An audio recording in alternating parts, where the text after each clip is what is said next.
Namo tassa bhagavato arahato sama sambuddhassa. Namo tassa bhagavato arahato sama sambuddhassa. Namo tassa bhagavato arahato sama sambuddhassa. Tato mala malatarang awija paramangalam etang malam pahatwana nimala hota wikawe. Wahai para biku, di antara semua noda, awija adalah noda yang tertinggi. Setelah melenyapkan noda itu, hiduplah tanpa noda. Sukihotu Namo Buddhaya. Ya, pada pagi hari ini saya akan mencoba untuk menyampaikan salah satu sutta yang disebut dengan Gadula Bada Sutta. Nah, ini jarang disampaikan. Gadula Bada Sutta itu adalah khotbah mengenai terbelenggu pasung. Kenapa terbelenggu pasung? Ini perumpamannya ibarat kehidupan manusia itu diibaratkan seperti seekor anjing yang diikat kepada pasung. Pasung itu tonggak yang ditanam kuat. Jadi si anjing ini tidak bisa lari kemana-mana karena diikat ke tonggak tadi. Begitu juga kehidupan putu jana, orang-orang yang belum mencapai tingkat kesucian. Kita itu berlari kemana-mana seperti seekor anjing itu. Ya, jadi begitu, dicengkam. Nah, apa tonggaknya itu? Tonggaknya itu adalah 5 agregat. 5 agregat itu rupa, wedana, sanya, sankara, winyana. Jadi 5. Rupa materi, yang 4 adalah unsur batin. Nah, 5 agregat pancakanda inilah kita terus lekati sehingga kita tidak bisa lari dari pancakanda itu. Karena itu di dalam Dhamma Cakkappavattana Sutta juga disebutkan sankitena pancu padana kanda dukkha, penderitaan karena kita melekat kepada pancakanda itu. Ya.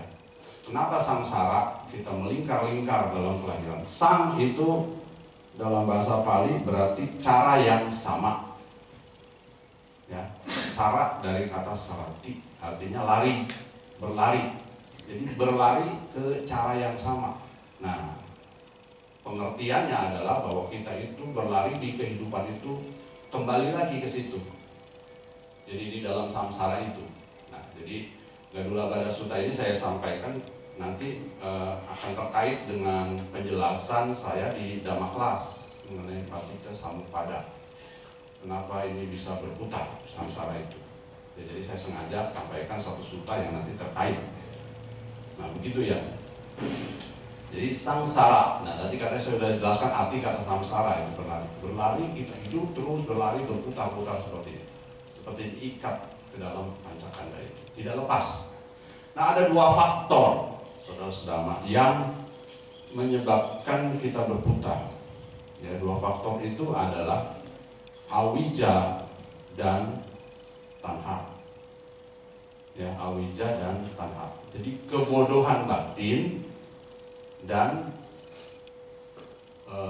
tanha. Tanha ini adalah satu nafsu keinginan indria, indrawi ya, nafsu keinginan indrawi. 2 ini. Jadi adanya kegelapan batin dan nanti untuk mengikis ini maka kita harus mempunyai usaha untuk melatih diri mendapatkan pengetahuan. Pengetahuan itu wija dalam bahasa Pali. Nah, wija ini sebenarnya arti terjemahan pengetahuan ini tepatnya adalah pengetahuan tentang realitas hakiki. Nah, realitas hakiki itu apa? Kalau dalam pengertian kebenaran adalah kebenaran yang paramata. Jadi paramata saca. Ya, jadi kalau ada kebenaran di dunia ini ada, tapi waktu minggu kemarin kalau nggak salah disebutkan di hutan Sapa Samudra oleh Bante Subaro. Kebenaran lain ada nggak? Ada, tapi kebenaran lain umumnya adalah kebenaran konvensional atau samuti saja. Nah, yang harus kita tembus atau kita realisasikan adalah kebenaran yang hakiki tadi. Ya. Kalau di dalam Abhidhamma disebutkan apakah kebenaran Paramata Saca itu? Kebenaran yang membicarakan tentang rupa, cita, cetasika, nibbana. Ya, itu yang membahas itu tuh. Sebenarnya rupa, cita, cetasika, nibbana itu membahas apa? Membahas apa yang ada di dalam tubuh kita, di agregat kita tadi. Ya, rupa materi di jasmani kita ada kok. Kemudian unsur batin itu kan tidak lebih dari cita, cetasika, dan nibbana itu pencapaiannya. Nah, itu juga unsur batin. Nah, itu ya. Wedana masuk ke mana? Wedana masuk ke cetasika. Sanya masuk ke mana? Sanya masuk ke cita-cita. Winyana masuk ke mana? Winyana masuk ke cita, kesadaran. Cetasika itu apa? Faktor kesadaran. Sankara itu apa? Sankara itu adalah cetasika. Ya, cetasika 50, karena yang dua itu semuanya cetasika ada 52. Satu kan udah di Wedana, satu udah di Sanya gitu. Jadi ada total jadi 52. Hanya membicarakan itu sebenarnya. Itu Paramata Saca. Di luar itu berarti bukan Paramata Saca. Oke. Kembali ke Gadula Bada Sutta ini, bahwa semua makhluk itu akan berlari-lari itu di samsara. Walaupun pada suatu saat bumi ini kiamat, ya, bumi ini kiamat kan pasti alam-alam dewa juga ikut habis. Alam niraya tidak ada, hanya lokam tarika nibbana, niraya. Alam niraya yang simpangan, jadi dia menetap simpangan, terjemahannya agak sulit. Dalam bahasa Palinya lokam tarika niraya. Yang diam di situ hanya orang-orang yang memiliki niyata micaditi. Ya, niyata micaditi. Jadi sebelum kiamat itu, sebelum dunia hancur ini, nanti orang-orang yang memiliki niyata micaditi, pandangan keliru, ya, yang melekat pada pandangan keliru, yang menentang cara karma, menentang cara hukum karma, dia maka tinggal di situ. Alam mana yang hanya bisa eksis pada saat nibbana? Itu alam Brahma. Di alam dewa pun hancur, itu kena imbasnya. Nanti akan saya cerita kemana makhluk ini, ya, makhluk ini. Jadi Sang Buddha menceritakan bahwa akan tiba waktunya, wahai para biku, ya, bahwa akan tiba waktunya itu apa? Nanti bumi ini akan mengalami akhir. Ya, nanti sebelum akhir itu 100.000 tahun sebelum terjadinya penghancuran terhadap bumi ini, maka makhluk-makhluk yang Brahma yang berada di alam Sudawasa, alam Sudawasa itu alam yang diisi oleh para makhluk Brahma anagami, ya, anagami, yang dia akan mencapai arahat di alam itu, anagami. Oke.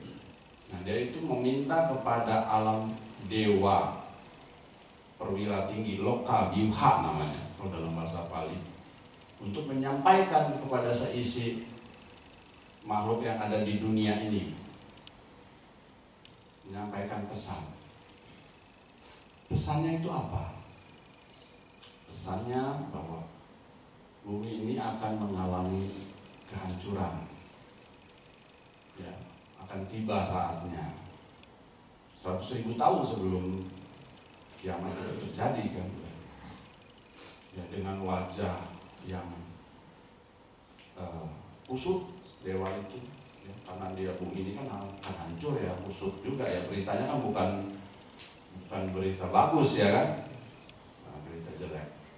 Nah jadi dengan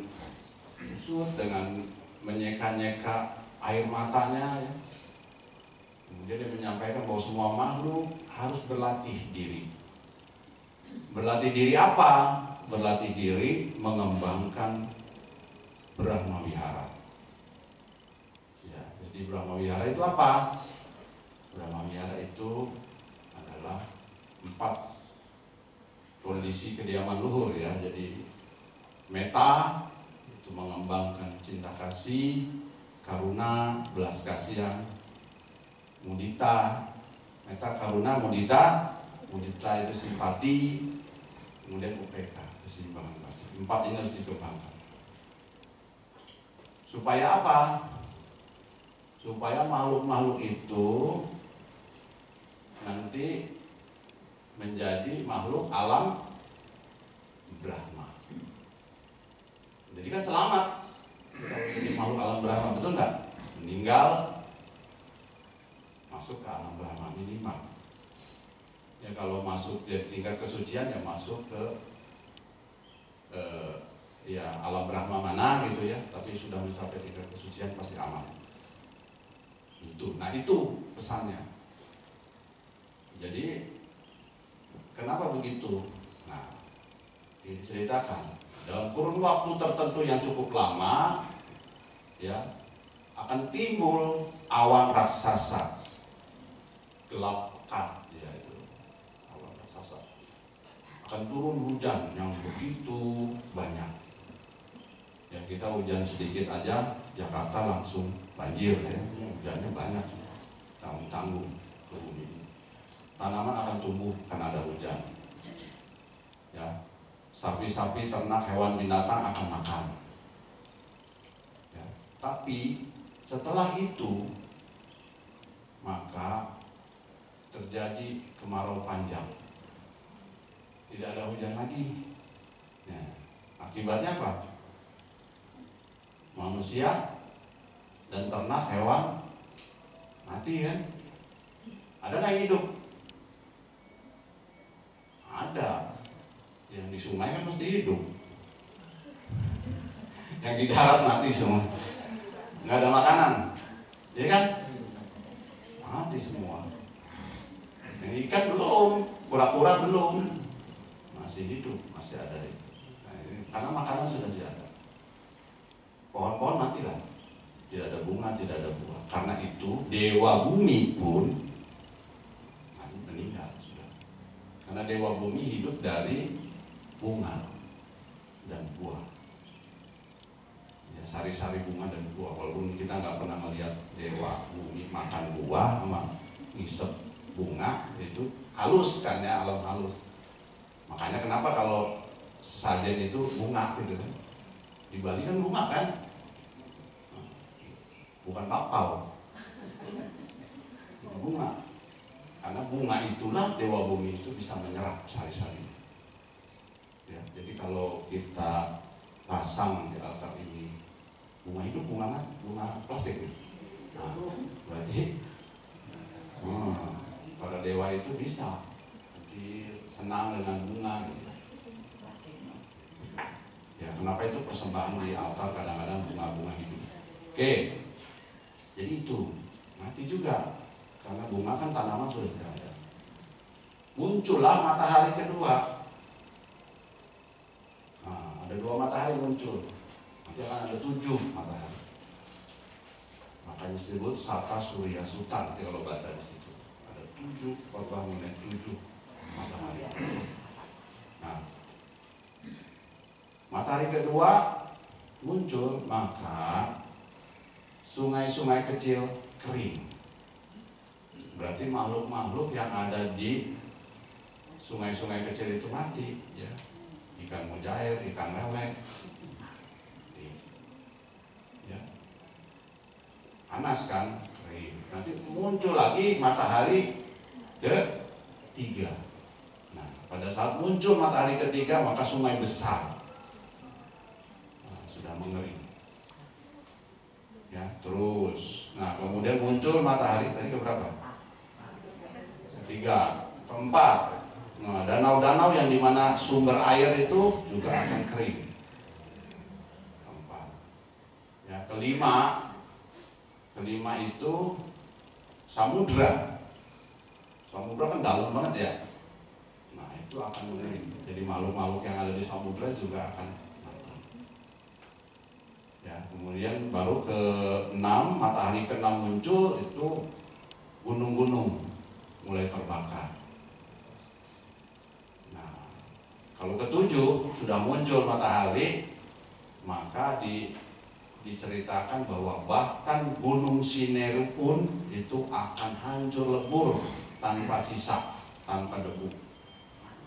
Ya, karena saking panasnya udah 7 matahari ya. Kita satu matahari aja kadang kepanasan ya kan. 7 matahari gimana? Hancur lebur. Gunung Sineru itu adalah gunung tertinggi. Dalam Sutta diceritakan, diibaratkan seperti gunung yang ada di bawah samudra. Nah, itu punya panjang lebar tinggi 84.000 yojana. 1 yojana itu 1,5 km katanya ya. Nggak tahu bisa mengukurnya gimana. Diceritakan kurang lebih lah ya dalam kitab komentar. Nah, jadi itu udah lebur habis. Jadi kalau hal lebur itu habis, makanya diceritakan bahwa alam-alam dewa dekat alam manusia pun itu kena libas. Ya. Nah, jadi manusia itu karena tadi ada pesan dari dewa itu sudah mempersiapkan diri. Ya. Sebagian besar mempersiapkan diri untuk melatih 4 Brahma Wihara. Begitu ya. Jadi terus melatih, nanti lahir di alam dewa, dewa melatih lagi, pokoknya sampai nyampe ke alam Brahma. Nah, baru dia aman. Ya, kalau nggak nyampe, nggak aman, udah kena imbas ya, imbas dari kiamat itu. Nah, jadi itu ya. Jadi itu makanya ya, bahkan di alam neraka sendiri itu sebagian besar sudah terlahir kembali jadi alam manusia dan sebagainya, melatih diri menjadi lahir lagi di alam dewa dengan karma baiknya ya. Nah, kemudian melatih jana akhirnya mencapai Brahma. Seperti itu ya. Nah, itu mengenai, jadi di dalam Gadula Bada Sutta ini diceritakan walaupun bumi ini juga hancur, tapi makhluk itu tetap berputar ya. Tidak bisa hilang ya. Karena kalau kita lenyap setelah kehidupan ini nggak ada tempat lagi, nggak mungkin. Jadi pastilah ada tempat yang mengkondisikan makhluk itu timbul di mana, lahir di mana.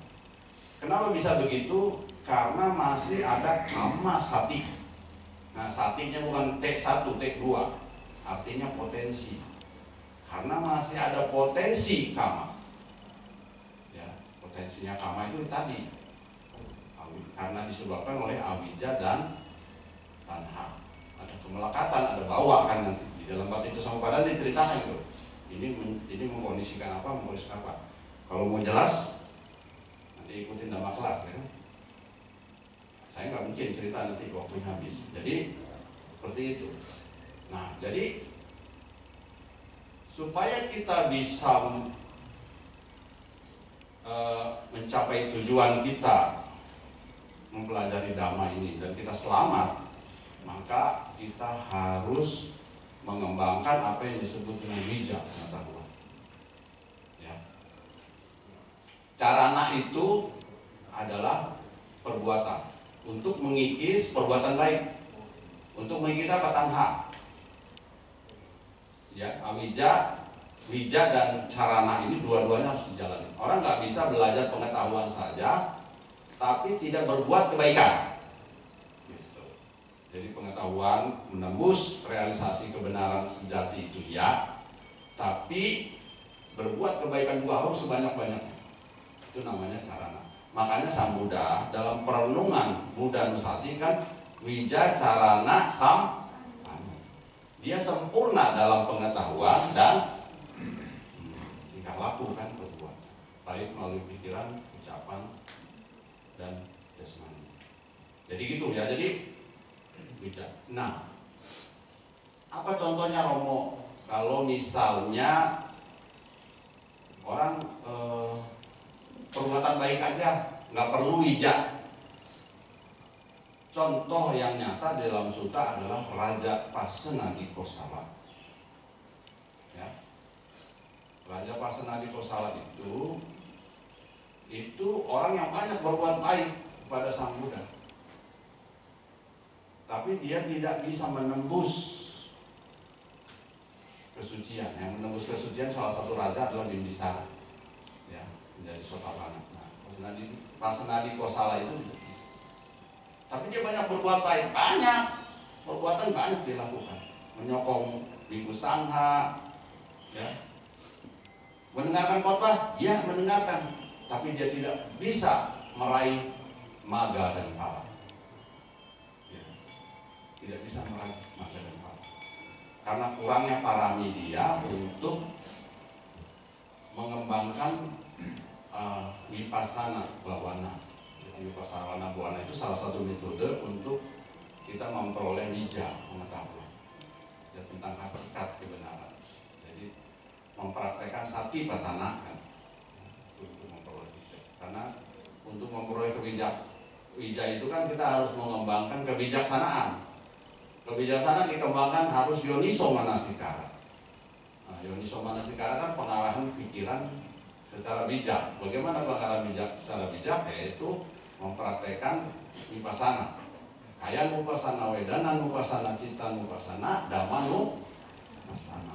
Ada 4 faktor dalam satipatthana. Nah, itu nanti kalau mau lebih dalam lagi ya pembahasan mengenai Mahasatipatthana Sutta, khotbah mengenai Mahasatipatthana. Jadi intinya itu, ya. Jadi dia tidak bisa menembus Raja Pasenadi Kosala itu.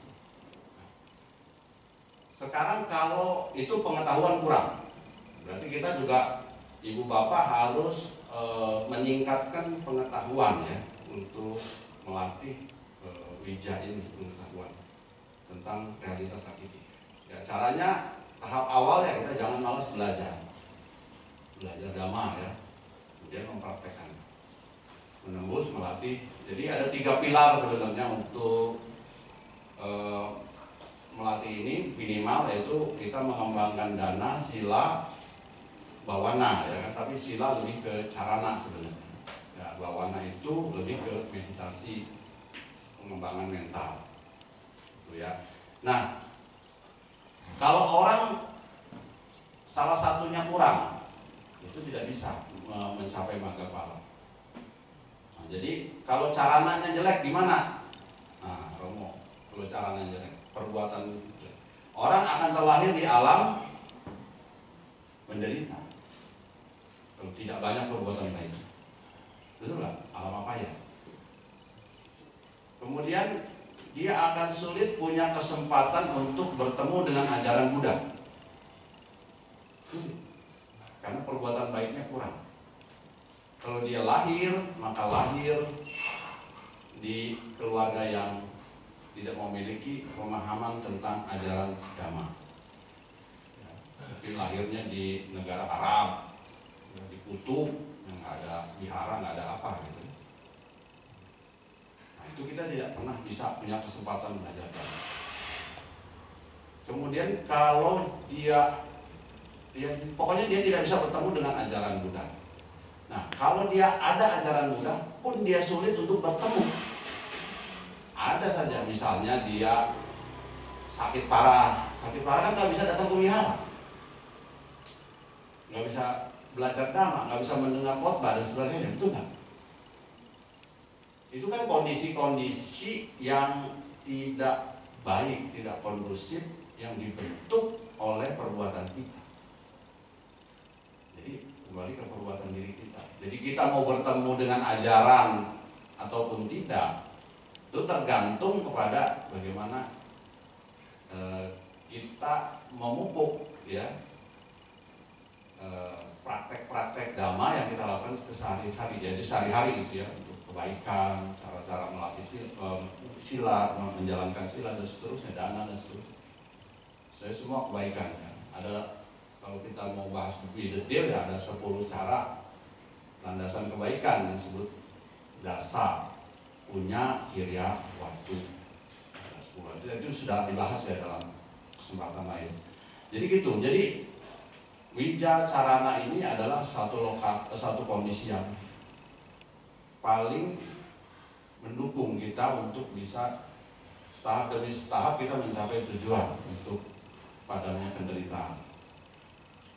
Nah, mengenai wija pengetahuan ini, awija tadi dibahas. Awija itu kan pengetahuan batin yang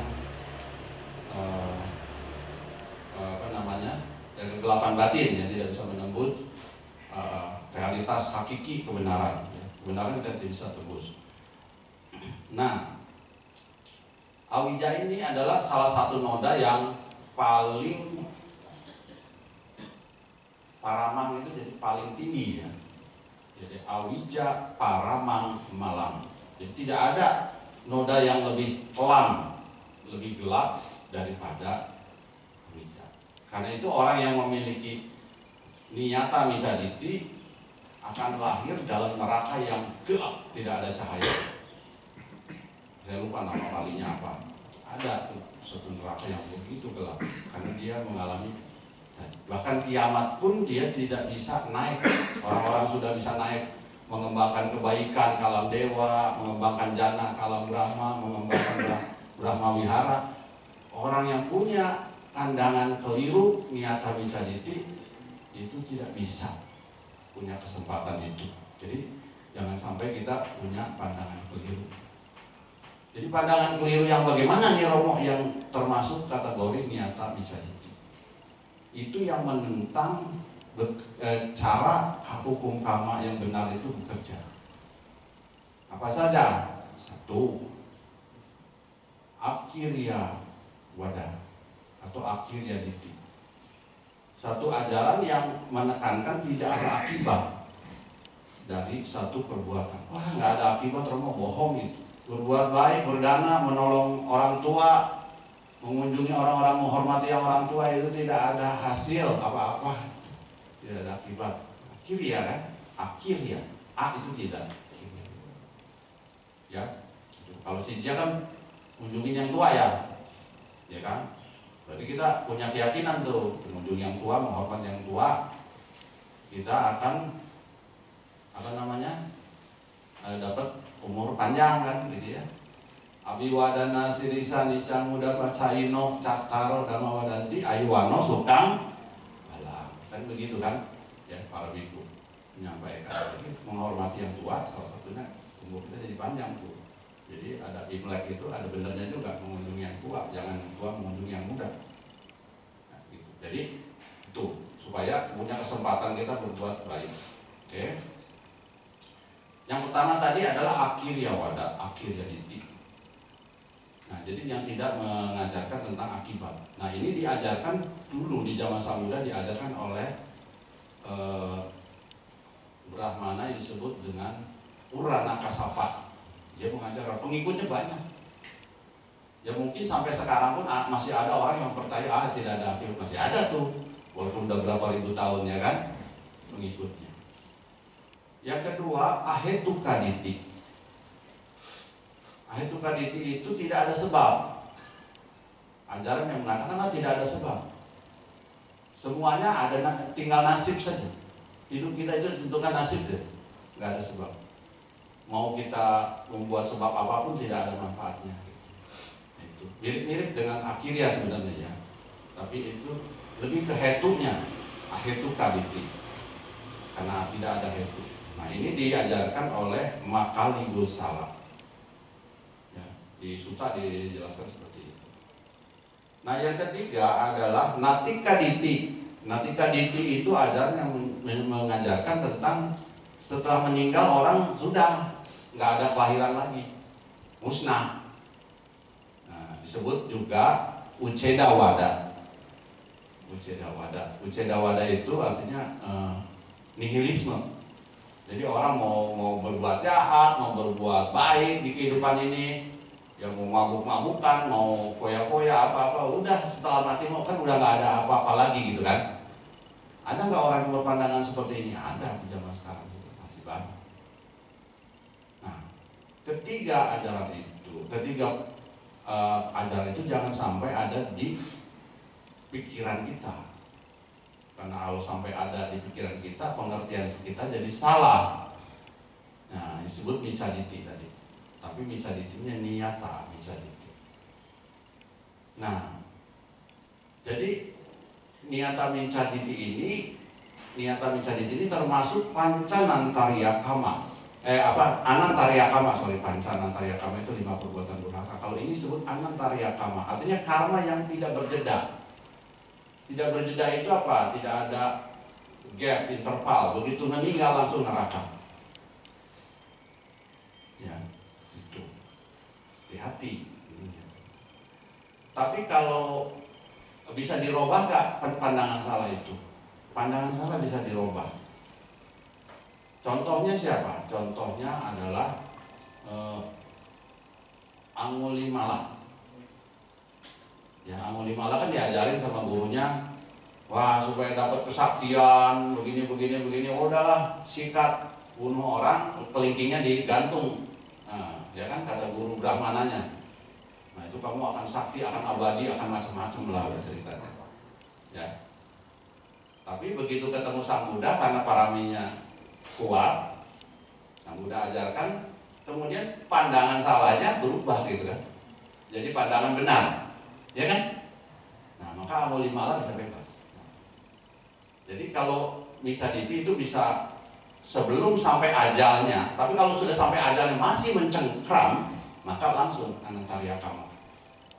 Jadi tanpa jeda dia masuk. Tapi kalau sebelum ajal dia masih bisa berubah, maka dia masih bisa itu tadi ya, bisa karma-karma buruk lampauannya juga kayak Angulimala bisa habis setelah dia mencapai arahat itu. Nah, ada yang tidak bisa berubah sampai dengan meninggal. Kalau tadi kan micaditi masih ada berubah, tapi kalau dia cengkram sampai akhir hayatnya, akhir hidupnya, dia tidak bisa tuh langsung anantarya kama, kan langsung jeblos ke alam apa yang lainnya, itu pancanantarya kama. Jadi 5 perbuatan durhaka. Apa saja? Mataran, jibita, woro, peti. Jadi membunuh seorang ibu. Mataran itu ini ibu. Ya. Jadi kalau orang membunuh ibu, membunuh ayah, pitarang, jibita, woro, peti dalam bahasa Pali, itu otomatis tuh. Walaupun dia tobat kromo, tobat bagaimana? Dia udah bunuh orang tuanya nih, tobat. Contohnya Ajata 1. Itu dia. Ajata 1 itu tobat, masih hidup. Ketemu Sang Buddha, diajarin Sang Buddha. Samana Pala Sutta. Khotbah tentang manfaat menjadi seorang samana pertapa. Sang Buddha bilang ini kalau dia tidak membunuh ayahnya Raja Bimbisara, dia mencapai Sotapanna. Tapi karena dia membunuh orang tuanya, ayahnya, maka di kehidupan ini, kehidupan berikut tidak tertolong. Ya. Cuman dia lahir di nerakanya mungkin nggak terberat lah. Neraka itu ada kelas-kelasnya ya. Kelas paling berat disebut Mahanaraka itu. Ya, ada kelas-kelasnya, sama dengan orang penjara gitu kan. Ada kelas-kelasnya. Jadi tergantung perbuatan lah. Nah, gitu. Karena dia ada banyak berbuat baik juga, jadi dia nggak langsung ke Mahanaraka, neraka yang paling dalam. Tidak. Tapi tetap ke alam neraka. Nah, itu contoh. Jadi walaupun dia kemudian tobat, ya, tapi karena melakukan perbuatan durhaka, membunuh orang tua, maka dia tidak bisa tertolong. Kemudian yang ketiga adalah perbuatan durhaka ketiga adalah membunuh arahat. Ya, lohitang, jibita, woro, peti. Nah, itu membunuh arahat. Kemudian yang tadi membunuh ayah, membunuh ibu, membunuh arahat. Kemudian melukai Sang Tathagata, Sang Buddha. Ini dilakukan oleh Dewa Data. Utena Citena Tata Gatasa Lohitang Upadeti. Jadi dengan pikirannya, dengan niatnya dan dilakukan menyebabkan lohitang upadeti. Lohitang itu darah, upadeti itu keluar, darah keluar dari tubuh sang Tathagata. Jadi tidak membunuh, karena seorang sama Sambuddha tidak bisa dibunuh oleh makhluk apapun juga di alam semesta ini. Dia karena seorang sama Buddha. Tapi dilukai bisa nggak? Bisa. Gitu ya. Tapi melukai saja, menimbulkan kemudian keluar darah dari tubuhnya, itu sudah menggiring seseorang masuk ke alam niraya. Nah, Dewa Data seperti contohnya. Ya, cuma uniknya Dewa Data ini dia menguasai jana, ya kan? Dia memiliki apinya karena jananya. Tapi walaupun itu lokia duniawi, ya, dan kemudian karena jana ini sifatnya muncul dan tenggelam, jadi pada saat dia kekotoran batinnya tinggi itu hilang jana. Nah, tapi hasil dari latihan itu nanti setelah dia lama di alam niraya dalam waktu yang sulit itu, nanti akan muncul lagi di alam manusia, dia akan menjadi Paceka Buddha. Jadi dia akan melatih lagi jana cepat, karena dia pernah melatih itu, ya, itu kekuatan latihan. Jadi kalau ibu bapak sekarang melatih meditasi ini, apa yang sudah dilatih itu tidak bisa hilang. Tidak bisa hilang. Apa ibu yang sudah pelajari Dhamma, mendengarkan Dhamma melalui telinga, melalui melihat dengan mata, itu sudah tidak bisa hilang begitu saja. Nanti di dalam kehidupan yang akan datang, ketika kita bertemu lagi dengan Dhamma, cepat. Ada kan yang sekarang mendengarkan Dhamma, duduk saja mendengarkan itu nggak masuk-masuk. Nah, itu disebut kendi bocor.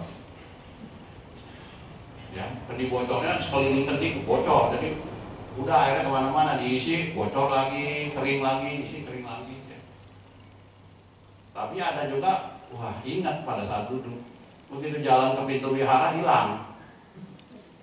Nah, kendi setengah bocor, ini bocornya setengah. Ada yang nyangkut dikit gitu, tapi hilang gitu kan, nyangkut, tapi nyangkutnya tidak lama.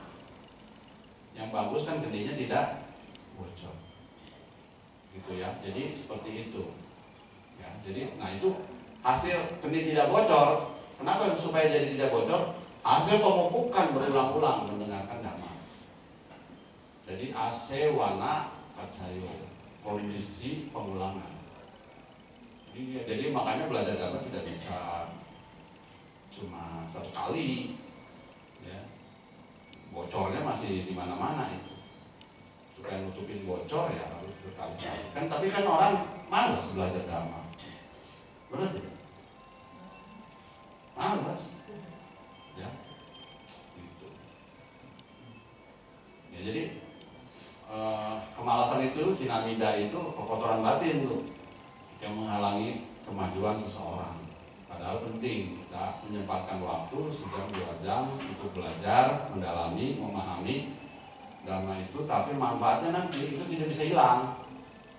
Ya, dalam kehidupan akan datang pun nanti kita kalau bertemu lagi, sekarang mungkin kita tidak mencapai Maggaphala gitu kan, karena banyak rintangan lah dalam kehidupan kita. Kan kalau Putu Jana itu makhluk yang penuh rintangan, ya.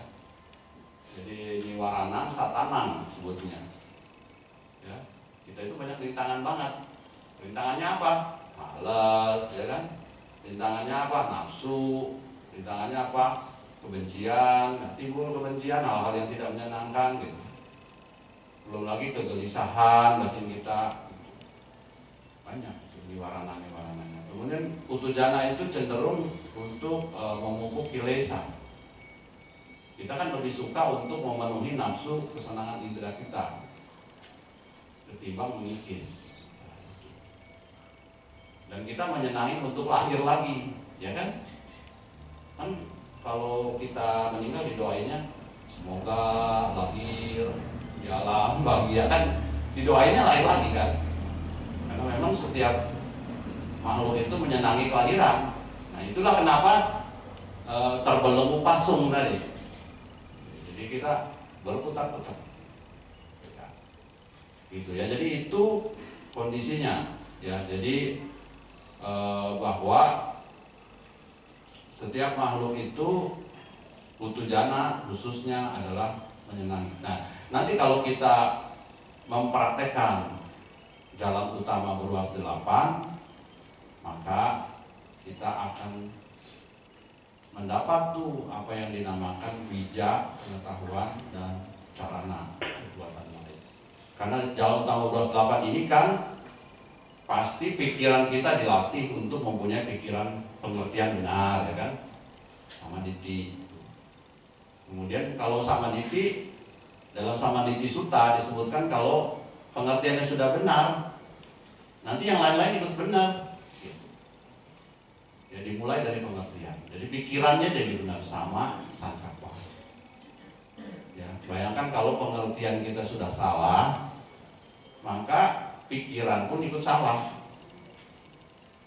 Nah, ucapan pun nanti akan larut salah. Gitu ya. Jadi perbuatan pasti akan terpengaruh. Ya, nodanya semakin dalam, wijanya semakin kelam. Gitu ya. Jadi ini perlu usaha, perlu kemauan. Ya, perlu kemauan, perlu semangat. Tidak ada kemauan, tidak bisa. Wija carana tidak bisa terbentuk begitu saja. Tidak bisa instan. Harus tahap demi tahap, harus diulang dan diulang. Jadi harus ada kemauan, harus ada canda. Ya, harus ada canda, harus ada kemauan, harus ada semangat, harus ada wir. Ya, mau datang ke wihara aja nggak ada kemauan, nggak ada semangat, pasti nggak datang kan? Betul nggak? Terus pikirannya kita arahkan. Wah, pikirannya hari ini ke wihara, saya mau dapatin sesuatu, pengertian, ya kan, pengertian benar. Nah, itu berarti cita pikiran kita diarahin. Ya, baru kita mendengarkan dhamma, jangan diterima begitu aja, karena di dalam agama Buddha itu tidak ada dogma. Tidak ada dogma. Tidak ada dogma, tidak ada iming-iming. Oh. Kalau kita berdoa, udah yang pasti masuk surga lah, ya kan? Tidak ada di Buddhisme begitu, ya kan? Kita harus mengendalikan diri kita tadi, ya. Mengendalikan diri kita, pikiran kita dikendaliin. Nah, jadi supaya ucapan, pengertian kita juga terkendali, perbuatan pun diperbanyak, perbuatan baiknya, sarana tadi. Ya. Nah, jadi bekerjanya carana ini akan nyangkut ke bekerjanya hukum karma, ya. Seperti saya kasih contoh cerita. Kita sampai jam 11 ya. Oke, cerita. Si waktu ya, cerita. Cerita mengenai yang Arya Bakula. Udah pernah dengar? Belum ya? Kalau dia berarti belum. Yang Arya Bakula ini adalah siswa Sang Buddha Gautama yang unggul dalam kesehatan. Jadi siswa Sang Buddha itu banyak yang unggul ini ya kan. Kalau yang Arya Sariputra unggul dalam kebijaksanaan. Ya, kalau Moggallana kesaktian ya, idi ya dia unggul. Nah, kalau yang Arya Bakula itu kesehatan. Jadi karena saking sehatnya ya, dalam setiap kehidupan dia tidak pernah sakit, even 1 detik pun. Nah, itu kekuatan itu bisa begitu ya. Kok kenapa bisa begitu, Romo? Nah, nanti ada ceritanya itu. Ya, kan ibu-ibu juga senang dengan cerita ya, bukan sekolah minggu aja ya kan. Ibu-ibu, bapak-bapak senang cerita. Jadi ada ceritanya itu. Jadi dia orang, jadi kalau kita orang hidup pasti sakit ya, benar nggak? Tapi kalau yang Arya Bakula meninggal nggak? Pasti meninggal sih karena anicca kan ya. Tapi sakit dia tidak pernah. Jadi orang yang paling sehat, makanya unggul dalam kesehatan. Sedetik pun dia tidak pernah sakit. Umurnya berapa? umurnya 160 tahun. Sang Buddha 80 tahun, 2 kali lipat ya dia. Hebat, panjang umur, sehat lagi. Jadi doanya harus begitu, orang hidup panjang umur dan sehat. Atau kalau panjang umur sakit-sakitan, menderita ya. Ini enak nih bakula ini ya kan, yang ayah bakula ini. Udah panjang umur, sehat lagi, nggak pernah sakit sedetik pun. Gitu. Jadi ini ceritanya di zaman Sang Buddha Anomadasi. Buddha itu bukan Buddha Gautama saja ya, ada Kastapa, ada Kapusanda, banyak ya. Anomadasi. Yang Arya Bakula itu lahir ya di zaman itu, kemudian dia memberikan dana kepada Sang Buddha. Jadi Sang Buddha waktu itu sakit lambung.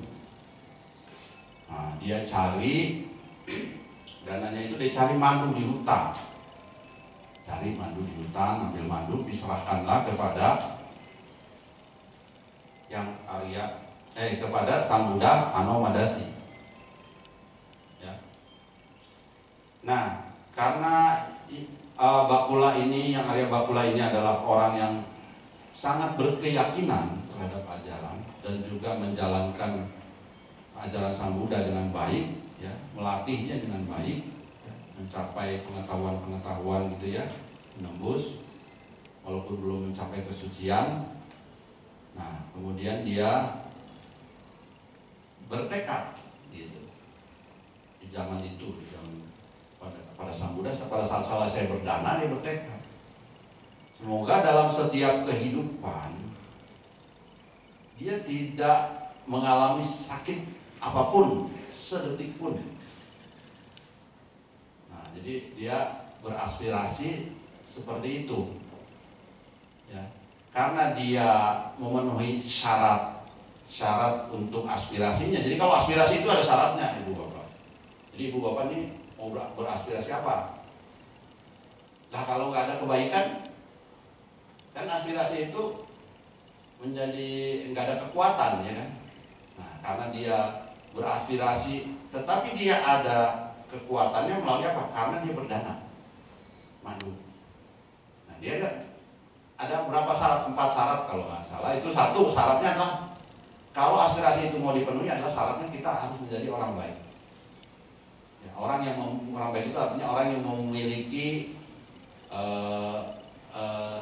kemoralan yang baik, ya, sila yang baik, ya, tingkah laku baik melalui ucapan, perbuatan, pikiran.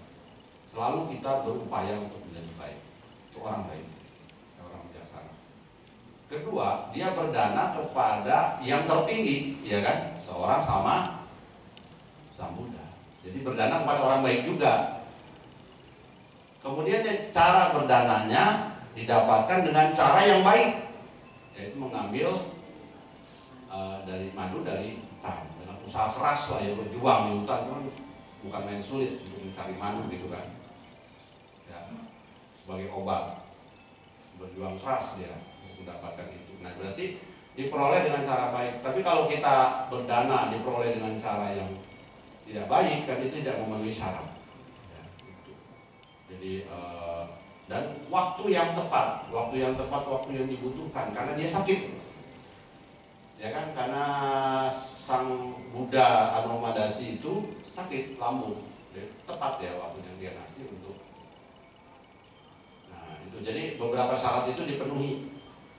Jadi kemudian cetananya baik sebelum, saat memberi, sesudah, kemudian juga murni lah ya, cetananya murni pada saat berdana. Itu syarat-syarat dipenuhi, aspirasinya itu memenuhi syarat untuk akan berbuah, ya, gitu ya, menjadi kekuatan di kehidupan berikutnya. Kemudian di dalam setiap kehidupan, baik di era Buddha Kasapa maupun Buddha Vipassi dan lain-lain, jadi yang Arya Bakula ini itu selalu menyumbang wihara, membangun wihara, kemudian membangun balai pengobatan, ya, orang-orang menolong orang-orang yang sakit, kayak gitu. Ya, aktivitas paraninya, jadi perbuatan baiknya, sehingga terkait terus kan, menguatkan aspirasi di setiap kehidupan. Gitu. Ya, berujung pada zaman Buddha Gotama lah, begitu dia lahir menjadi siswa sang Buddha.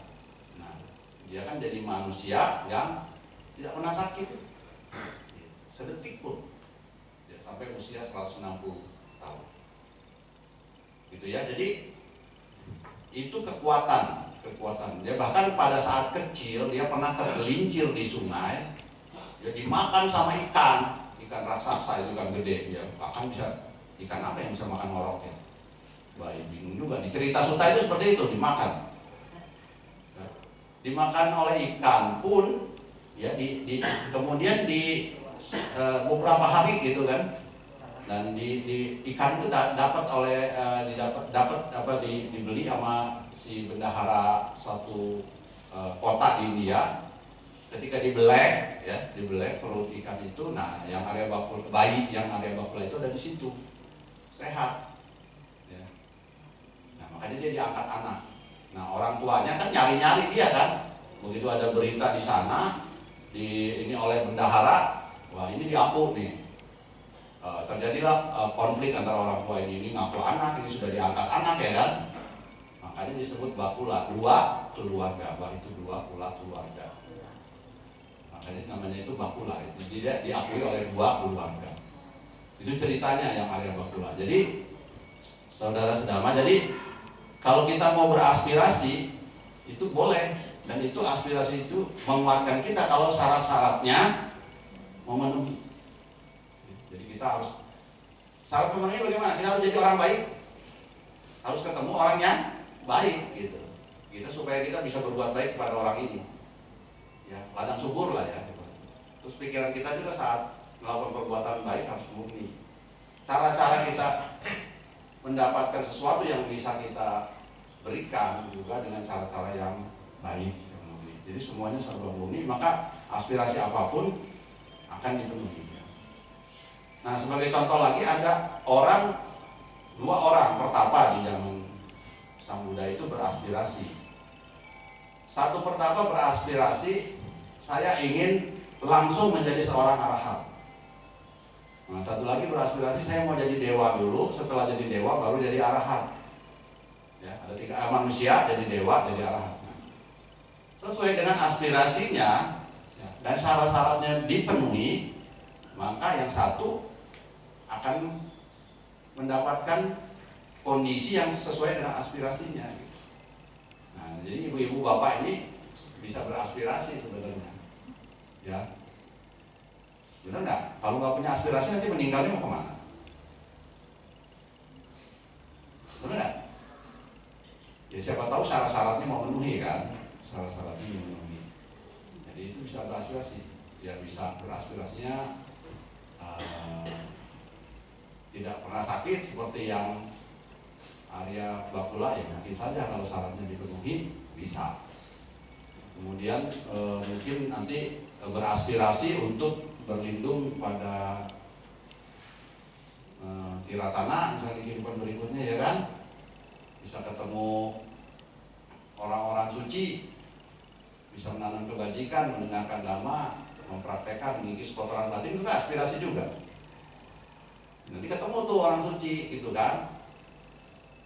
Itu caranya Ibu Bapak ya. Harus ada, kalau orang belajar manajemen itu harus ada goal setting sebutnya kan. Harus ada sasaran kita di kehidupan ini mau apa sih. Yang Arya Sariputra menetapkan sasaran menjadi siswa utama ya. Kemudian sama dengan yang Arya Moggallana. Kemudian yang Arya Bakula juga menetapkan settingnya sebagai orang siswa yang unggul dalam kesehatan kan. Jadi setiap orang akan berbeda-beda sesuai dengan aspirasinya ya gitu. Intinya bahwa kalau kita banyak berbuat baik, kita kemudian melatih pengetahuan kita di dalam dhamma, ya tidak bosan, karena berbuat baik dan melatih pengetahuan ini sesuatu yang tidak mudah di zaman sekarang. Ya, orang mau belajar dhamma itu tidak mudah sepengetahuan saya.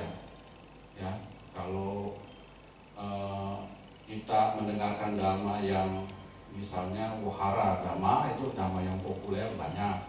Tapi kalau yang kita ingin menyelami, menembus untuk memahami realitas itu agak sulit ya, realitas duka, sebab duka, gitu ya, realitas bagaimana kita memahami tentang cita, cetasika dan seterusnya, kemudian mempraktekkan vipassana, samatha bhavana, itu tidak mudah. Ya. Nah, orang mengatakan praktek bhavana itu cuma duduk diam mengamati napas, salah. Ya, karena bhavana itu kan dalam semua postur aktivitas manusia, saat berjalan, saat duduk, saat berdiri, ya kan, saat berbicara, saat saat diam, saat pikiran itu juga sedang berkontraksi, tidak senang, kecewa, bahagia dan seterusnya. Nah, semua itu harus diketahui, ya, diketahui pajanati. Nah, bagaimana mengetahui ini kan harus ada memunculkan pakinaka, cita-citanya harus dimunculkan. Pakinaka itu apa? Witakanya. Witakanya itu pengarahan terhadap objek itu. Muncul perasaan tidak senang, wedana nupassana dikembangkan. Ya, perasaan ini masuk kategori perasaan kan? Senang, tidak senang. Itu diamati, diketahui, pajanati. Ya, pajanati, sampajana, karihoti. Jadi sati sampajana, atapi itu dikembangkan. Itu inti daripada satipatthana. Dalam setiap posisi, pada saat kita buang air kecil, ya ucara pasawa kami sampajana karihoti. Jadi kita mengetahui pada saat kita, even sampai ke buang air kecil, gitu ya, buang air besar, kita sadari kita sedang buang air kecil. Pada saat duduk kita sadari sedang duduk. Saat bicara kita sadari kita sedang bicara. Nah, itu praktek-praktek bhavana. Jadi kalau kita duduk samatha bhavana, ya anapanasati samatha bhavana, itu kita menguatkan konsentrasi. Ya, ekagata kita dikuatkan. Nah, konsentrasi kita dipusatkan, dikuatkan. Perlu nggak itu? Perlu, karena konsentrasi itu untuk meredam niwarana.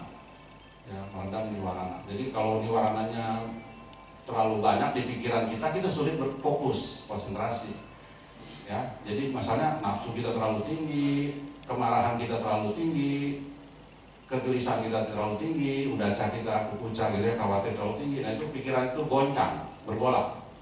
Nah, jadi kesadaran yang bergolak itu tidak tenang, tidak jernih, tidak bisa melihat. Ya, jadi yoniso manasikara juga tidak berkembang, kebijaksanaan tidak bisa. Karena tidak bisa melihat realitas, karena gelap, kabur. Ya, karena batin kita sedang bergolak. Nah, pada saat bergolak bagaimana? Disadari, ini sedang bergolak, sedang terjadi muncul pergolakan di batin, berkembang dan menyala. Gitu. Jadi konsentrasi dibutuhkan untuk meredam, tapi mengamati fenomena muncul, proses tenggelam itu juga harus dilakukan. Jadi samatha bhavana dan vipassana bhavana itu dilakukan bisa berbarengan. Dalam Yuga Nada Sutta nanti itu akan dibahas seperti itu. Jadi ada orang yang mengembangkan cuma samatha doang, ada, yaitu ketenangan aja, ada. Jadi napas, mengamati napas, satu objek saja ada.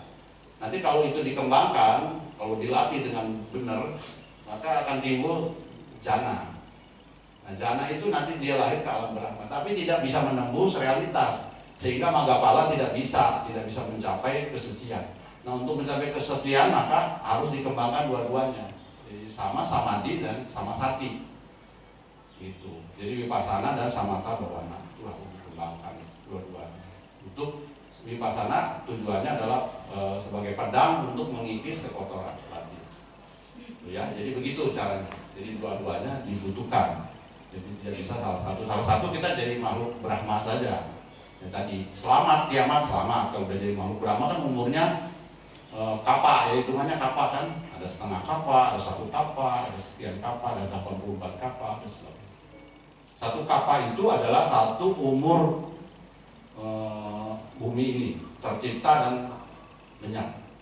Nah, itu. Jadi terbentuknya bumi, kemudian kiamat, hancur, nah itu satu kapal kurang lebih. Ya. Nah, bayangin kalau 84.000 kapal, nah, itu gimana tuh? Ya makhluk di Newasana, Nasana, ya tanah, nah, Brahma misalnya. Betul ada tanpa pencerapan dan bukan pencerapan dan misalnya. Itu makhluk-makhluk yang paling tinggi yang umurnya banyak. Oke ya, jadi saya kira itu pembahasan nanti akan bisa dibahas lebih jelas lagi pada saat ikut nanti dalam kelas ya, bisa ditanyakan lagi poin-poin mana yang tadi saya sampaikan belum jelas ya. Nah, jadi nanti ada kaitannya soalnya Gadula Bada Sutta nanti dengan Paticca Samuppada nanti ada benang merahnya ya, karena di Gadula Bada Sutta itu kan kita nggak bisa lari jadi berputar-putar di samsara kan. Nah penyebabnya tadi saya sudah sampaikan ya. Kemudian ceritanya juga saya berikan contohnya ya. Oke, saya kira itu yang bisa saya sampaikan. Semoga ini bermanfaat bagi kita semua ya, menambah wawasan pengetahuan dari kita ya, untuk tetap semangat, tetap ada kemauan untuk mempraktekkan, belajar dan mempraktekkan Dhamma di kehidupan kita sehari-hari. Sukihoto, Namo Buddhaya. Namo Buddhaya.